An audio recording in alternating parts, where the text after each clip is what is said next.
मणिपुर सरकार ने बढ़ती हिंसा और अशांति के बीच शुक्रवार को राज्य भर के सभी स्कूलों को 7 सितंबर को बंद करने का आदेश दिया है। शिक्षा निदेशालय ने एक आदेश जारी कर कहा कि छात्रों और शिक्षकों की सुरक्षा सुनिश्चित करने के लिए सभी सरकारी, निजी और केंद्रीय विद्यालय बंद रहेंगे। सरकार की ओर से जारी अधिसूचना में कहा गया है कि राज्य में अशांति और मौजूदा स्थिति को देखते हुए छात्रों और शिक्षकों की सुरक्षा को ध्यान में रखते हुए सभी सरकारी और निजी स्कूलों समेत केंद्रीय विद्यालय 7 सितंबर तक बंद रहेंगे।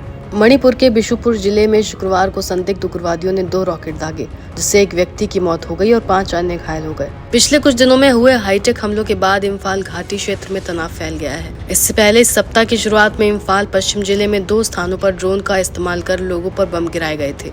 राज्य में पिछले साल मई से जाती हिंसा में 200 से अधिक लोग मारे गए और हजारों लोग बेघर हो गए। इम्फाल घाटी के 5 जिलों में हजारों लोगों ने उग्रवादियों के हमलों का विरोध करते हुए शुक्रवार को मानव श्रृंखला बनाई। मणिपुर सरकार ने बम हमलों से उत्पन्न अशांति के मद्देनजर 7 सितंबर को स्कूलों को बंद करने की घोषणा की है। अधिकारियों ने बताया कि शुक्रवार को पहला रॉकेट हमला तड़के 4:30 बजे बिशुपुर में हुआ था। इसमें 2 इमारतें क्षतिग्रस्त हो गईं। दूसरा रॉकेट करीब 3 बजे व्यस्त मोइरांग शहर में पूर्व मुख्यमंत्री के आवासीय परिसर पर गिरा, जिसमें एक बुजुर्ग व्यक्ति की मौत हो गई और 13 वर्षीय लड़की समेत 5 अन्य घायल हो गए। केंद्रीय सुरक्षा बलों के एक अधिकारी ने बताया कि सुरक्षा बल हाई अलर्ट पर है।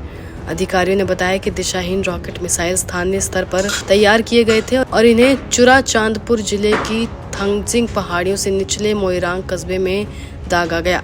उन्होंने कहा कि करीब 10 घंटे के अंतराल में हुए 2 हमलों के बाद मोइरांग कस्बे, बिशुपुर जिले के बाकी हिस्सों और राज्य के आसपास के जिलों के सीमावर्ती इलाकों में सभी बाजार व व्यापारिक प्रतिष्ठान बंद कर दिए गए हैं। एक अधिकारी ने बताया कि इन हमलों से राज्य में संघर्ष को रोकने के लिए कायम की गई सुरक्षा व्यवस्था में खामियां उजागर हुई हैं। स्थानीय विधायक टी शांति और मंत्री एल सुशीनारो मैतई ने घटनास्थल का दौरा किया और स्थानीय लोगों से बातचीत की। एक गांव के स्थानीय स्वयंसेवक ने कहा कि लोग परेशान हैं।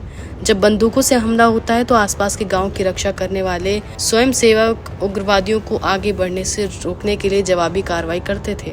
हालांकि ये युद्ध का एक नया रूप है जिसके लिए अभी कोई तैयार नहीं है। शुक्रवार को हुए रॉकेट हमले में 72 वर्षीय RK रवि सिंह की भी मौत हो गई।